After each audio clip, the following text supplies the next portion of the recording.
time for the moment you've been waiting for.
Good morning, Washam Hawks, and happy Thursday. Happy Thursday. If today's Thursday, tomorrow is Friday. That is correct. Tomorrow is Friday, March 5th.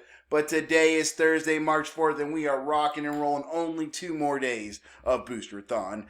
Tomorrow, we have our last Booster-thon Dance Fit. Even if you did it on Tuesday, you can still do it on tomorrow. So make sure you know that. I know your classes will be doing it. If you're going to be in person tomorrow, you'll definitely be doing it. And for those of you that were in person in Rotation A or your full remote academy, you can do it too. So make sure you know that. We're ready to rock and roll today. 2 more days. We've got 2 more days of great work that we need to put in today and tomorrow, and I want to see you guys continually working hard. Let's keep on doing that. Let's keep on doing everything we can to grow each and every day and continue to be critical and creative thinkers. That's so important this month, and we are going to continue making things happen and being creative and critical thinkers. So let's go ahead and do some birthdays. Hello. Happy birthday to you. Happy birthday just for you. Happy birthday to you. Happy birthday. All right, I've got 2 very, very special birthdays. I've got Ava in Miss Sherlow's class. Happy birthday, Ava. And to Mr. Marsh in Mr. Perry's class. Happy birthday, Marshall B. in Mr. Perry's class. Ava and Marshall, I hope you guys have a very, very wonderful day.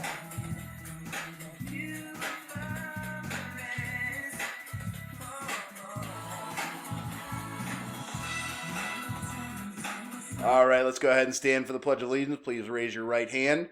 Place it on your heart.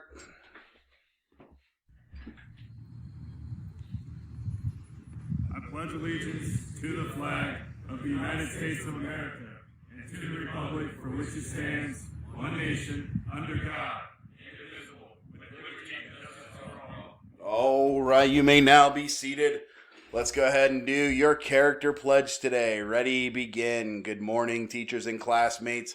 I pledge to be a J.V. Washam kid for character. I will come to school each day to learn and grow. I will show respect for myself and others. I will be honest at all times, and I will only participate in activities and behaviors that will keep me on task. I'm responsible for my own success at school, at home, and in my community, and I'll work hard to help others be people of character.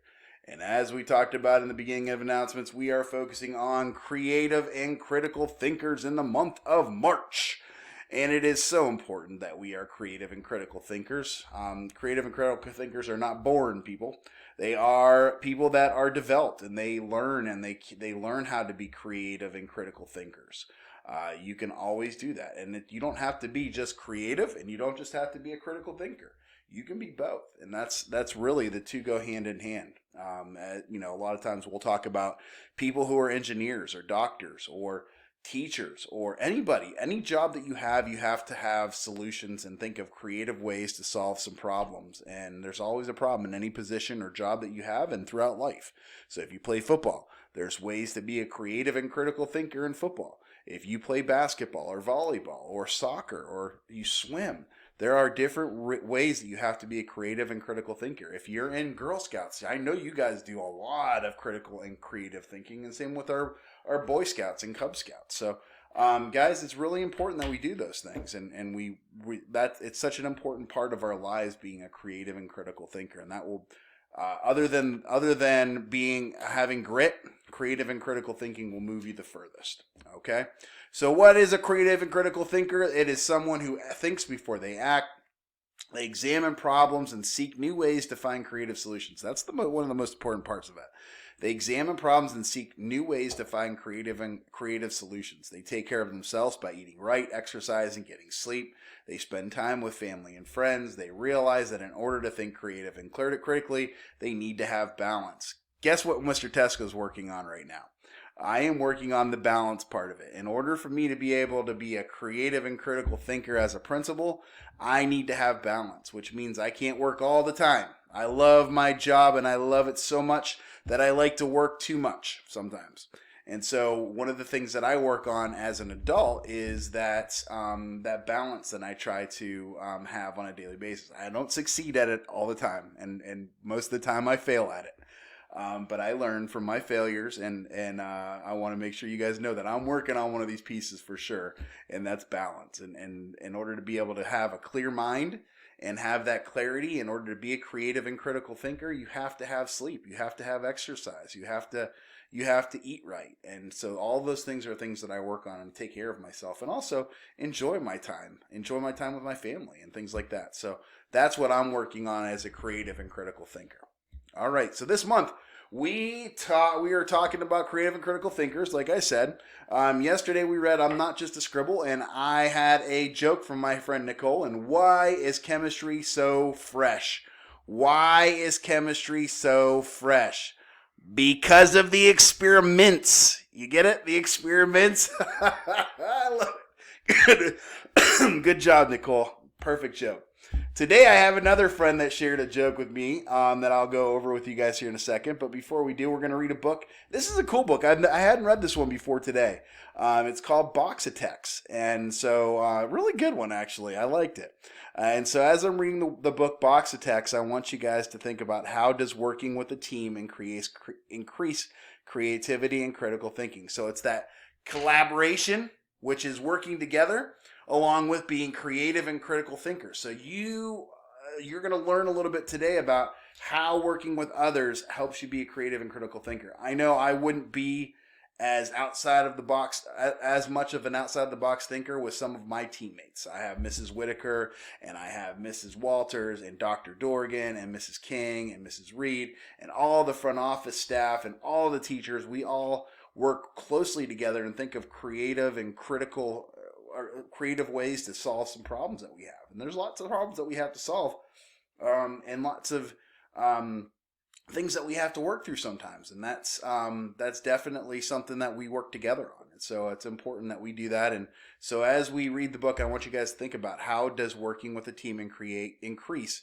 creativity and critical thinking. Here we go. Okay, here we go with Box of Text by Kim Smith. And if there's no illustrator listed, what does that mean, guys? That means that Kim Smith not only wrote the book, but she did the illustrations too. And so it was also published by Clarion Books out of Houghton Mifflin Harcourt.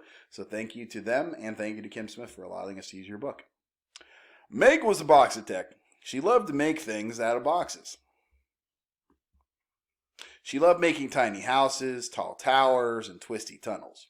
And she made marvelous things no one had ever seen before. Meg was proud of her work. She could make boxes into anything. Meg's mother was proud too. She thought Meg was brilliant and creative. So Meg's mother sent Meg to Maker School, where she could be even more brilliant and creative. At Maker School, there were blanketeers, spaghetti techs, tinfoilers, and egg cartoneers. There was almost any kind of maker you could imagine. But Meg was the class's first boxitect, and that made her feel special.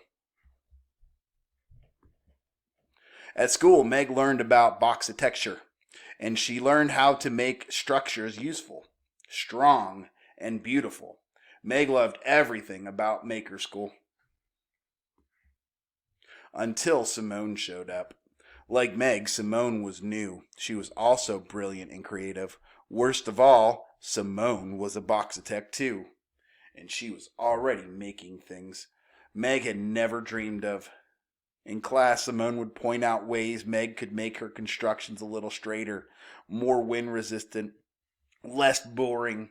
So Meg told Simone she should build things that were less bumpy, sturdier, and much prettier.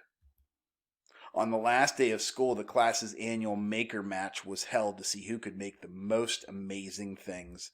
There was just one rule. You had to work as a team. But Meg didn't want to work with anyone, and neither did Simone. The blanketeers, built with blankets and pillows. The spaghetti techs, built with pasta and glue. The bakeologists, built with cake and frosting. Ooh, I want to be a bakeologist. But the boxitects were not building at all. They were arguing. I want to make a treehouse, Meg said. No, I want to make a ship, Simone insisted. Meg drew a line down the middle of a very large box. I'll take this half, you can have the other. Fine, said Simone. Soon Meg noticed that her treehouse was as large as Simone's ship, so she made her side taller and more impressive. When Simone noticed that Meg's treehouse was taller than her ship, she made her side higher and more extraordinary. Slowly, Meg and Simone's creation grew bigger and bigger. They both built and built until there wasn't a single box left. And at last, they finished. What is it?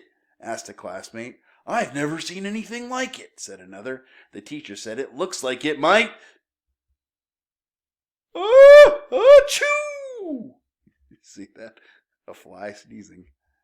Crash! Your side was too wobbly, shouted Meg. Your side was too heavy, cried Simone. Oh, dear, said the judge. The maker match was not over yet, but most of Meg and Simone's work was ruined. There were only a few parts left that could be saved. If we combine my treehouse with your ship, Meg started, we might be able to make one thing, finished Simone. Boxitects decided to call it a truce so they could finish the match.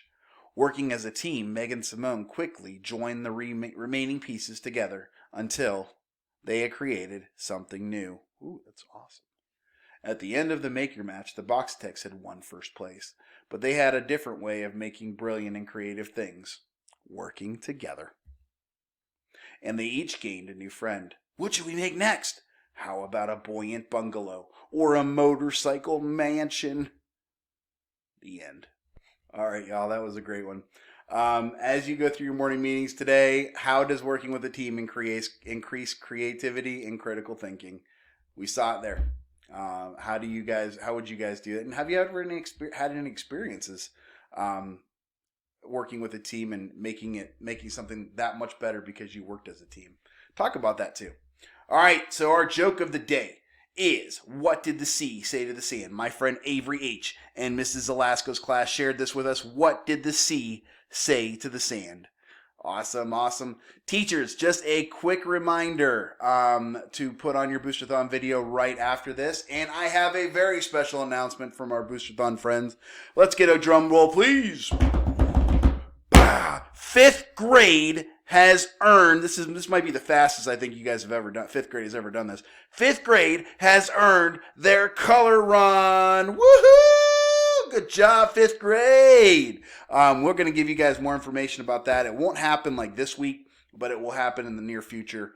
We'll be doing a color run, socially distant, obviously, but we will be doing a color run before the end of the year. So know that. We're excited about that for you guys. Great job.